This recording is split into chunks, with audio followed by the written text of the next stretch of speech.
কিছুটা এফিএস4 দ্রবণ, তার মধ্যে যোগ করে দিচ্ছি কিছুটা ডাইলিউট HCl। এটা তোমরা H2SO4 ইউজ করেও করতে পারো, কোনো অসুবিধা নেই।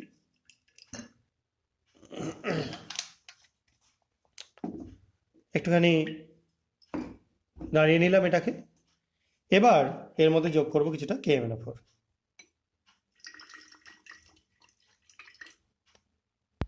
দেখো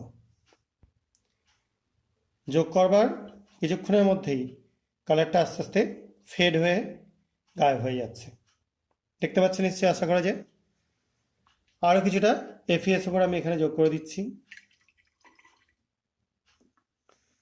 আবার আমরা যোগ করে দিচ্ছি কিছুটা KMnO4। দেখো যোগ করার সঙ্গে সঙ্গেই কালার গায়েব, ভ্যানিশ। আবার কিছুটা যোগ করছি,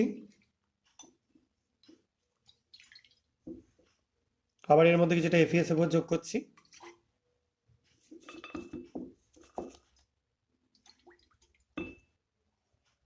কালার ফেড হয়ে যাচ্ছে, দেখো কালার আস্তে আস্তে ভ্যানিশ হয়ে যাচ্ছে। তো ব্যাপারটা কেন এরকম ঘটছে সেটা নিয়ে এবার একটু ডিসকাস